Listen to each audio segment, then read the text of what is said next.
E hoje nós, assim, anunciamos que seria uma reflexão sobre conceitos de obsessão complexa. Então, está cheio de obsessor aí na hora. Então, não. Para entender a obsessão, qualquer uma, mas principalmente a complexa, é importante que a gente tenha alguns conhecimentos. É claro que a maioria, com certeza, deve ter esse conhecimento. Mas é importante que a gente explique melhor. E é isso que nós vamos fazer agora, antes de entrar realmente no nosso tema, que é obsessão complexa. Então vamos lá um pouquinho aqui comigo na lousa. Pessoal, de casa, eu acho que vocês devem estar vendo aí, né? Olha só. Para a gente entender a obsessão complexa, nós precisamos saber, principalmente, que nós somos seres, tanto encarnados quanto desencarnados, que vivemos mergulhados no fluido cósmico universal. O que é o fluido cósmico universal? Para ficar muito simples de entender para quem ainda não sabe, aqui nós temos um aquário, tá? Um aquário. Um aquário quadrado para caber bastante coisa, bem grandão mesmo. E aí, tá cheio do quê? O que você põe no aquário? Peixinhos, né? E o que tem tudo aqui? Água, né? Água. Então, o fluido cósmico universal é exatamente isso. Nós estamos mergulhados dentro do fluido cósmico, como esses peixinhos estão dentro da água.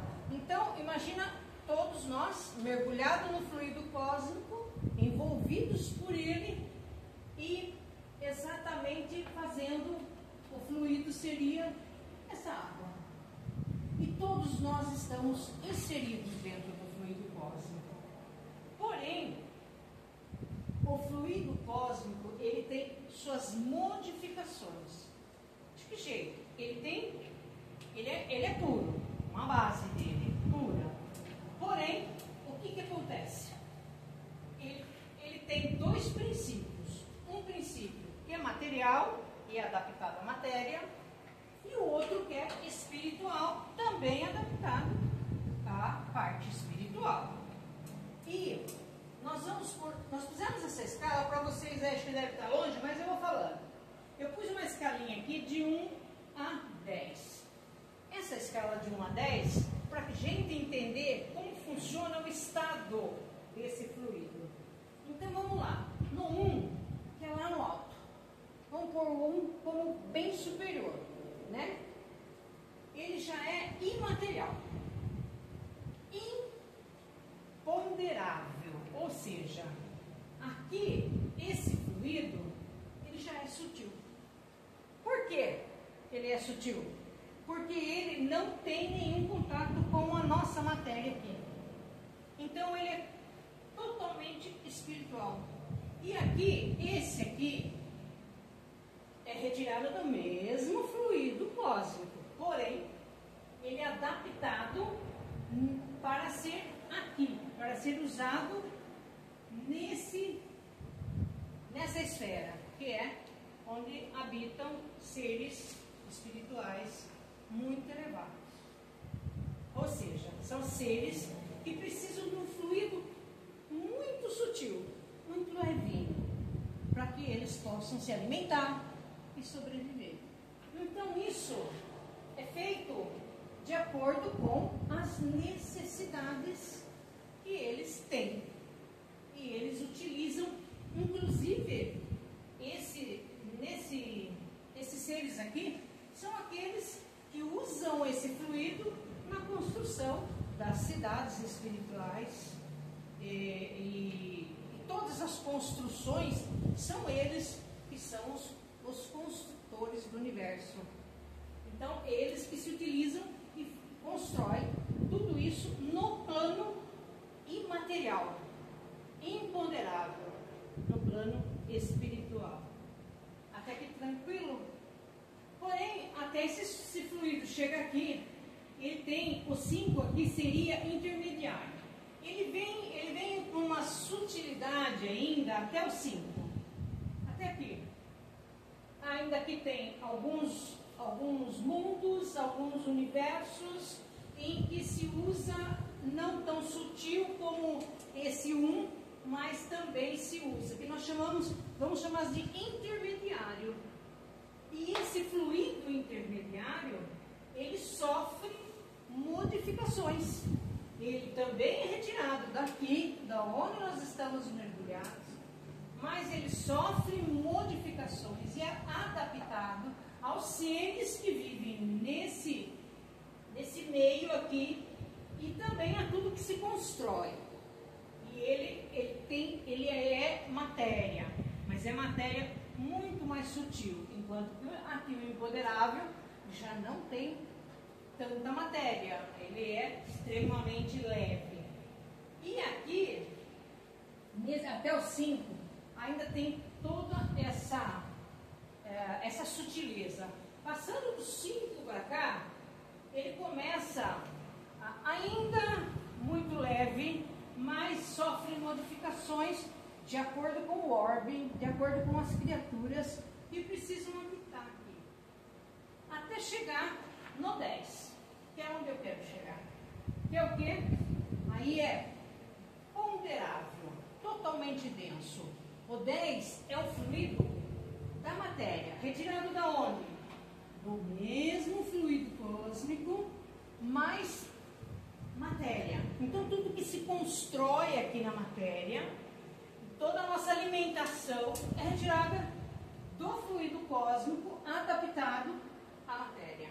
Porque aqui tem que ser um fluido extremamente denso. Por isso que aqui também é o que se demoram, aqui nesse fluido, é o que se demora a maioria dos nossos irmãos desencarnados. Porque eles ainda não têm habilidades para estar aqui, muito menos aqui. Até porque a própria matéria e os sentidos físicos não permitem que eles façam isso. Então percebe, por que eu estou falando tudo isso? Acorda. Esse peixinho está morrendo.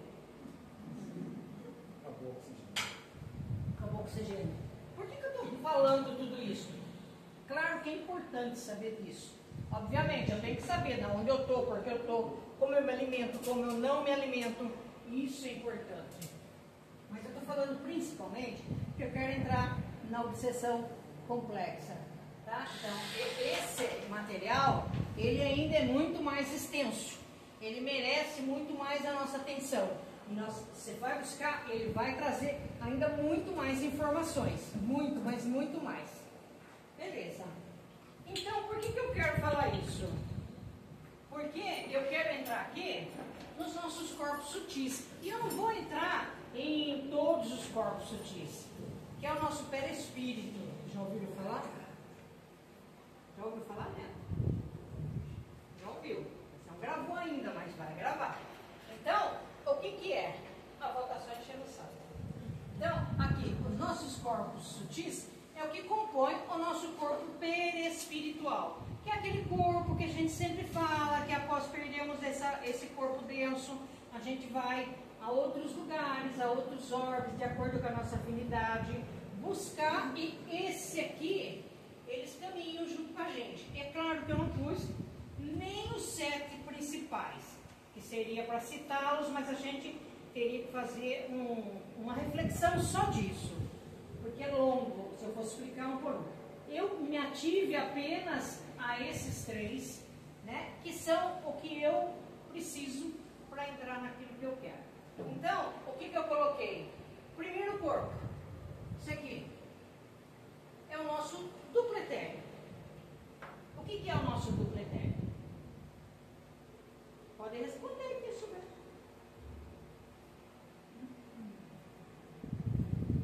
O duplo etéreo, ele é cópia mais próximo do corpo físico. Isso, exatamente. Então, o nosso duplo etéreo, eu estou usando esse livro porque a Ana me perguntou e eu, como eu já fui estudar ele, eu já tinha estudado, e daí eu fui buscar nele a obsessão complexa, que ela é interessante. E a apometria do Godinho é muito boa. Muito boa, ele aprofunda muito a parte energética. Então, o duplo etéreo, como o Thiago realmente, é a nossa cópia. E é um corpo, ele é sutil? Quando eu digo sutil, ele é um corpo feito de matéria, mas que não é essa matéria. Ele faz parte do conglomerado perispiritual? Não faz. Não faz. Então por que eu tenho esse corpo? Tenho justamente esse corpo que ele me serve de defesa de substâncias ácidas. E o que está incluso em substância ácida? Remédio, excessos de algumas substâncias alcoólicas, tudo o que é ácido, esse corpo serve para drenar. Ele faz o processo de catarse, ele faz a limpeza antes dele enviar para conduzir, porque ele faz a troca. Ele recebe de fora e ele manda tanto para o nosso corpo físico, como ele retira do corpo físico e manda para fora. Então é ele que faz essa limpeza. E é ele que, na verdade, quando a gente desencarna, antes mesmo, porque ele se destrói, porque ele recebe tanto impacto durante a nossa existência, que assim que a gente desencarna, ele se destrói. Mas antes mesmo dele se destruir, ele ainda nos presta um serviço. Que é o quê? Ele ainda faz uma limpeza energética no nosso perispírito. Então ele diminui a parte ácida, ele diminui tudo que a gente se contaminou, se intoxicou. Ele, obviamente que aquilo que já foi para os outros corpos, ele não vai conseguir. Mas aquilo que está pairando ainda no nosso corpo físico, após a gente desencarnar, ainda resta algum momento em que nós estamos ainda convivendo com tudo aquilo que nós fizemos com esse corpo. Aí ele age de que jeito? Ele faz essa limpeza muito rápida, para evitar que a gente leve essa contaminação para o nosso perispírito, e daí a nossa realidade após desencarne fica muito mais complicada. Porque enquanto a gente não se livrar de todos os ácidos, a gente não ascende para lugar nenhum. Você permanece ali até que a limpeza seja feita por completo. Tudo bem. Aí, ele tem esse papel duplo. Aí nós temos o corpo astral. O corpo astral seria ali, eu vou pôr, começando do físico, então, segundo, se fosse ao contrário, ele seria de outra numeração. O corpo astral é o primeiro corpo que forma o aglomerado perispiritual. Ele faz parte do conjunto de corpos que nós iremos caminhar com ele até sempre. Ele faz parte do corpo astral, que ele é responsável pelas nossas emoções, ele segura bem a onda dos nossos desequilíbrios, é ele que faz essa ponte, esse corpo astral. Ele que faz essa ponte para que, quando chegar aqui no corpo mental, o corpo mental é onde reside o nosso espírito. Tem cadeiras aqui, ó. Aí, quando essa energia chega ali, ela já chega mais tranquilinha. Porém, aqui e aqui, todos esses corpos, eles têm o quê? Subníveis.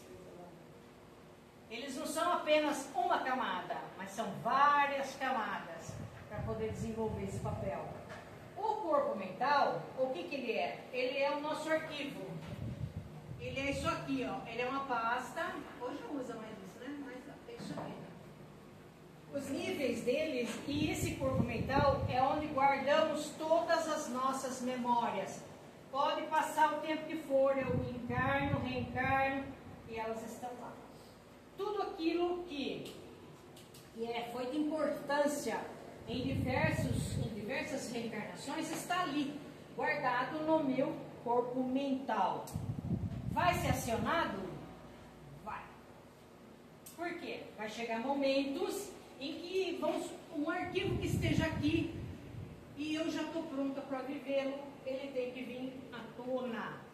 Porque de nada valeria, para que ele serviria para guardar esses arquivos se não fosse para que eu tivesse a oportunidade de vivenciá-lo e resolver aquela questão. Só que, obviamente, a misericórdia divina espera com que nós estejamos preparados para mandar, então, esse assunto à tona, à superfície, para que a gente possa viver esse assunto. Bom, por que também nós estamos falando disso? Porque justamente aí é que começa o processo de obsessão. De que forma? O processo obsessivo, ele começa lá como obsessão simples, aqui, quando nós acionamos esses gatilhos aqui, antes da espiritualidade. Mas eu posso? Posso, é meu. Muitas vezes, a espiritualidade está nos preparando para que a gente possa vivenciar aquela situação e sair vitorioso daquela situação. Mas muitas memórias, elas vêm à tona e daí ela é o gatilho que justamente os nossos irmãos que estão nessa fase aqui, nessa matéria, possam trabalhar com ela. E aí é que começa a complicar a coisa. Então, aí vamos perguntar por quê. Pergunta por quê?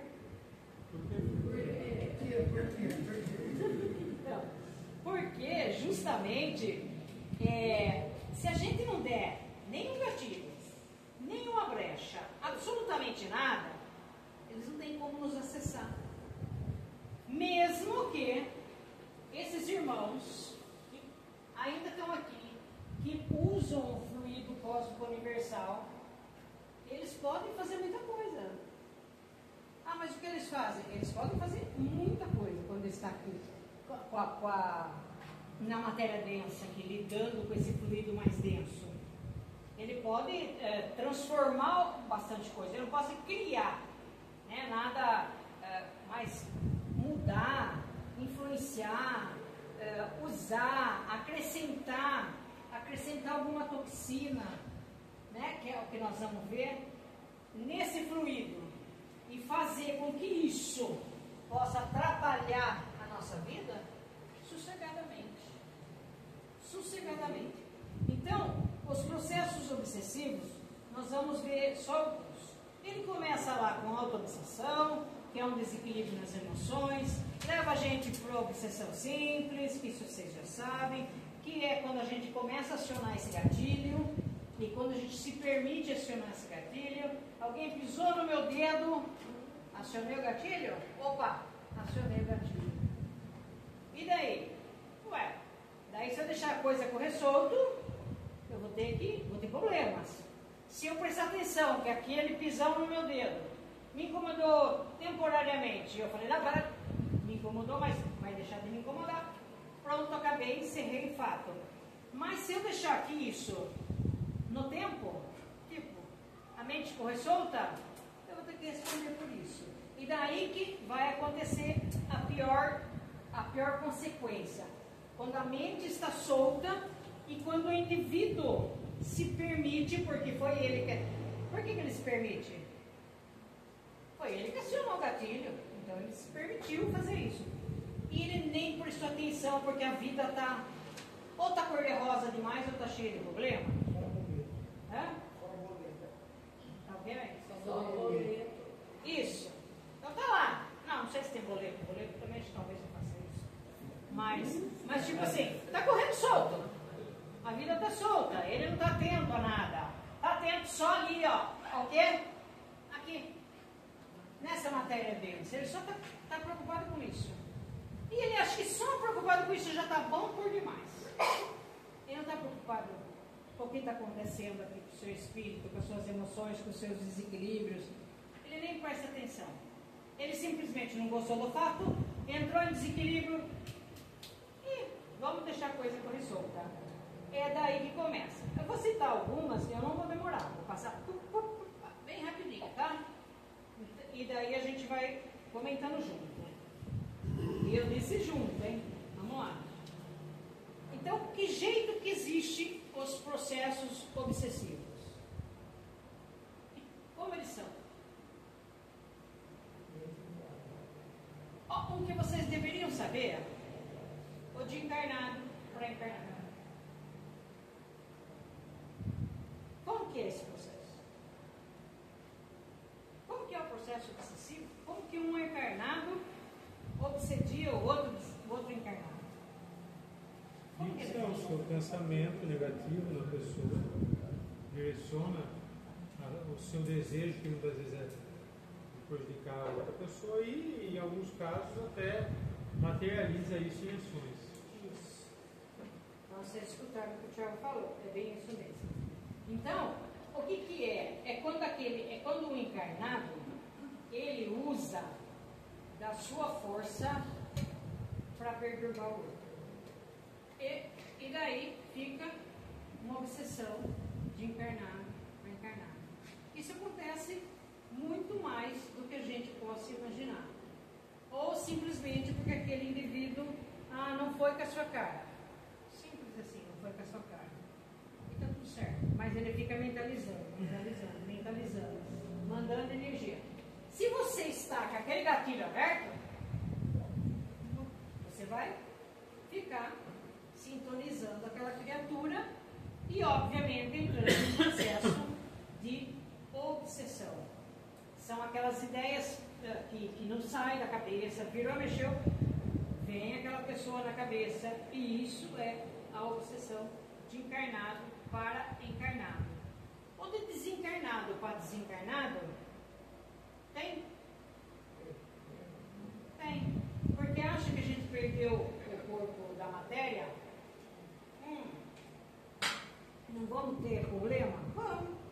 Os nossos desafetos, obviamente, estão por aí. Seja na erraticidade, seja por aqui. E quando a gente perde o corpo de matéria, os nossos desafetos, se eles nos encontram em mesmo nível vibratório, eles vão continuar nos obsediando e nos dando o quê? Problema, né? E de encarnado para desencarnado. Esse seria em maior número. Por quê? Porque enquanto o corpo fica arrastando correndo. Isso, exatamente. Então, quando o corpo fica arrastando corrente, ou seja, quando o desencarnado encontra o encarnado por aqui e vai lá e começa então a azucrinar a cabeça. Eu estou passando rápido, tá? Tem também a obsessão recíproca. E o que é isso? Os dois gostam. É recíproco. Acontece muito com casais, principalmente casais que têm uma energia doente. Então é recíproco. Um atormenta aleatório o outro. E o outro devolve o mesmo tormento. Mesmo que inconsciente. E daí fica uma obsessão recíproca. Os dois concordam com aquele fluido doente, com aquela energia doente, com aquela troca de energia doente. E ninguém para. Nenhum diz assim, basta essa situação, vamos começar de novo, vamos conversar. Não, nenhum para. Continua esse processo doente, onde um prejudica, mesmo sem querer, o outro, mas que ele tem, o outro aceita de boa mente, porque ele já acostumou com aquela encheção de saco, por assim dizer. Ele já acostumou com aquilo. Isso é uma obsessão recíproca. A indireta, e eu acho que a indireta é uma das mais perigosas, que é o quê? Acionamos o gatilho. Através de um assunto lá do tempo, dessa mesma existência que vem à tona, e o problema me gera um monte de medos, de insatisfação, de um monte de coisa, tá? Beleza, acionei isso. Mas imediatamente após ter acionado, eu consegui fazer aquilo que era necessário para recuperar o meu equilíbrio. Tá bom, fechei o gatilho. Ponto, recuperei. Resolvi aquele assunto, resolvi aquela questão. Não fiquei dormindo em cima do assunto. Resolvi o assunto, tá tudo certo. O que acontece? É indireto. O obsessor ficou contente? contente com aquilo? Não. Tá bom. Ele fechou o assunto. Vou atormentar o companheiro, a companheira dela, o filho, o neto, ou quem tiver mais disponível. Né? E daí, ele começa a obsediar um cara que não tem nada a ver com o peixe, mas justamente para atormentar quem? Para atormentar o foco dele, que é aquele que ele não conseguiu se aproximar. E daí então ele faz um verdadeiro inferno na vida de qualquer um que esteja perto daquela criatura e que não esteja protegido, que não esteja se cuidando. Então ele atinge familiares, atinge terceiros. Essa é a obsessão indireta. Existe também a simbiose, que é o quê? O que é simbiose? Quando tanto faz, encarnado, desencarnado com encarnado, eles criam uma energia que os dois se completam. Ficam coladinhos. Fica dependente. Um depende da energia do outro. Se você tirar um num trabalho de desobsessão, ele fica capenga. Porque você tirou ele. Porque você conduziu ele. E ele vai ficar capenga. E isso seria o sistema de simbiose. Mas daí, existe um outro que é ainda pior. Que é o quê? Que é justamente o que a maioria dos obsessores, que não são burros, são inteligentes, obviamente, a gente está falando de inferior, não estamos falando de gente burra.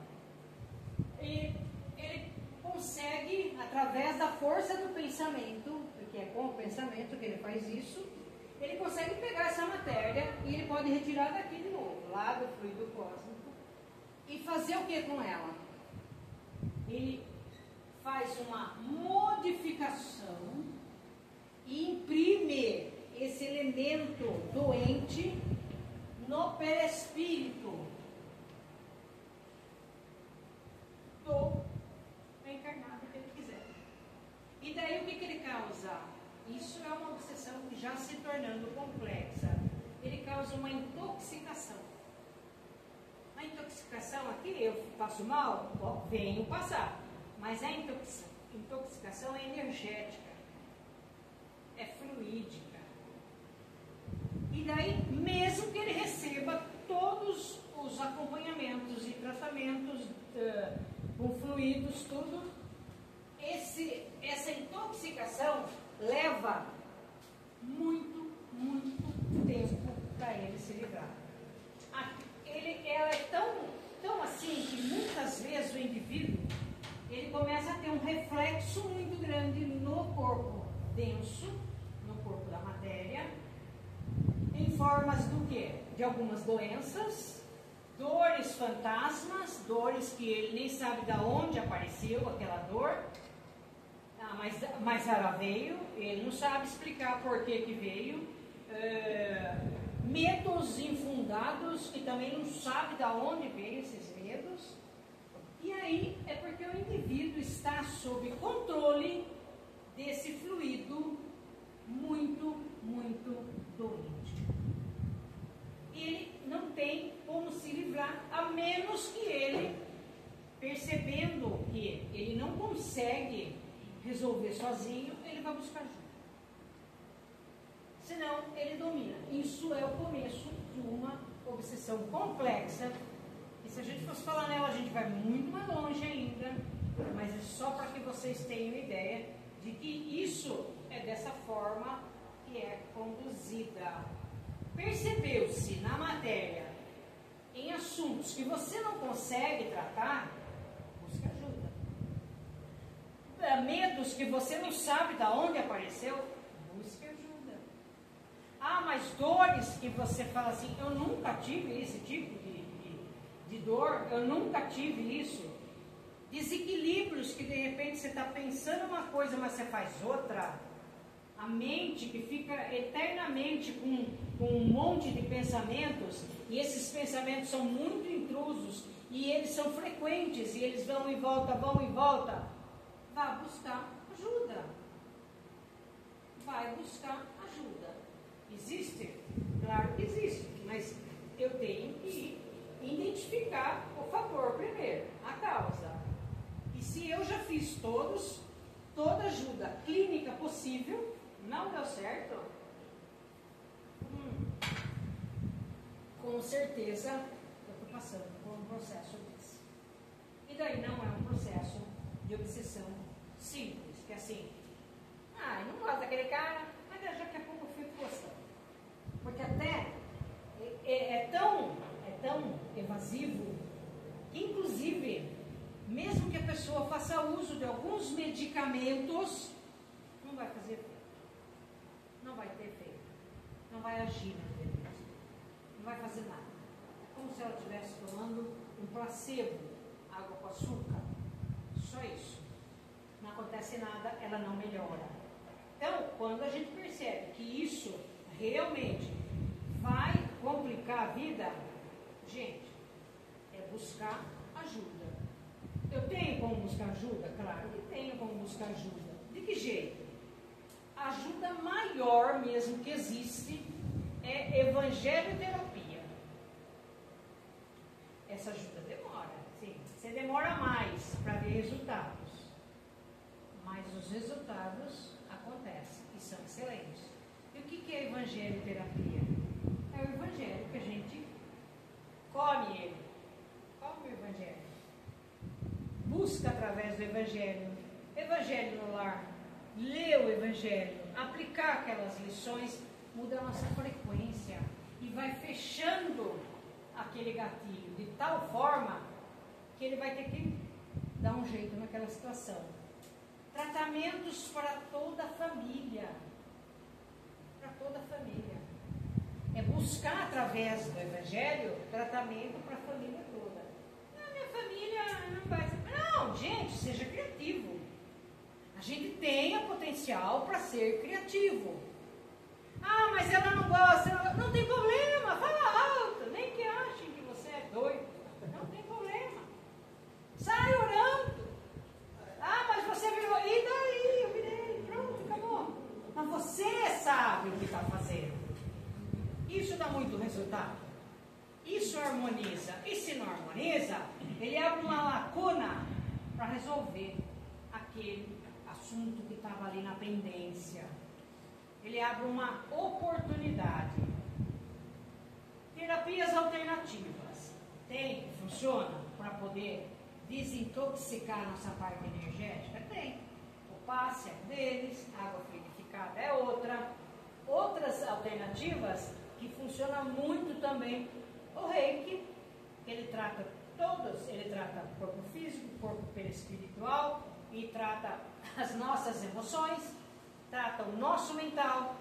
A homeopatia trata também, né? Quem não conhece, quem vai buscar saber, ela trata porque a homeopatia tem o poder de tratar o quê? O nosso perispírito. Então ele vai buscar todas as causas. Quando ele vai buscar a causa, ele resolve o assunto. Os florais, que todo mundo fala, mas você não conhece, vai buscar, vai te ajudar a passar por esse processo. Fora isso, trabalhos de desobsessão que dão resultado. Porém, após o indivíduo, a espiritualidade cuida do indivíduo que está passando por aquele problema. Aí após ele se sentir um pouquinho melhor, mas ele não melhorou. É como se eu tivesse tomado um anti-inflamatório, ele fez efeito só aquele dia. E ele melhorou. Aí depois ele não volta mais. Aí ele não vem buscar mais. Aí ele para de tomar, daí ele para de buscar. E daí o que acontece? Se intoxica de novo. Mas não é assim que acontece com o nosso corpo físico, diariamente. Quando você descobre o que está fazendo mal para você, você vai lá, você começa a tomar medidas para que aquilo não volte a te intoxicar. Os fluidos é a mesma coisa. A parte fluídica funciona assim. Agora, se eu não for fazer nada, se eu ficar ali achando que tudo é muito natural, achando que realmente eu sou só isso, gente, o Criador ia perder tempo para criar só isso? Ia ser pouca coisa. Ele não nos criou desse jeito, ele nos criou só em matéria física. ele tem um propósito muito maior para cada um de nós. Mas se eu não for em busca desse propósito, eu vou ser sempre o quê? Um indivíduo mais ou menos. Mas é isso que você quer ser? Um indivíduo mais ou menos? Ou você quer ser alguém que vai ajudar realmente o Criador no progresso da humanidade? E que vai fazer esforço para que você esteja firme, forte e conduza isso de forma correta? Ou você vai ser eternamente aquele indivíduo mais ou menos? Tô ruim. Banana. Isso. Tô ruim. Procuro ajuda. É que nem o fulano que vai lá no médico, procura ajuda, o médico orienta, e ele fala, ele já orientou mesmo, nem preciso voltar, tá tudo certo. Mas não é assim que funciona, e a gente sabe que não é assim que funciona. Você sabe que você vai voltar a ficar doente, você não resolveu o problema. E assim é a parte fluídica, no sentido de nós, de instrumentos de defesa. A doutrina dos espíritos oferece um monte, mais um monte. A maioria das doutrinas, eu não estou condenando nenhuma, ela não oferece ferramenta para você fazer isso. Ela só fala para você rezar. Só rezar. Mas não é só rezar. Vocês já viram que a gente já falou aqui uma vez. A ajuda vem, mas depende de um movimento que parta de mim mesma para o universo, para que essa ajuda possa acontecer. E se assim não for, eu vou continuar. Sempre. Adoeço? Melhora. Adoeço e melhora. Você sempre um indivíduo mais ou menos. Nosso pai não quer isso. E daqui a pouco ele está dizendo assim, quem for mais ou menos vai ficar lá na onde é o lugar mais ou menos. E quem já estiver querendo ser o indivíduo que não é mais ou menos, vai para outro lugar. Então esse processo que nós estamos passando, cada vez mais, esse momento que a gente está passando, é um momento de extrema, mas de extrema importância para que a gente desperte para o conhecimento, se instrua, vá buscar, abra a cabeça, não fique ali numa redoma, se contentando com explicações pequenas, mas buscando novas explicações. E aí sim vai dar resultado. Que assim seja.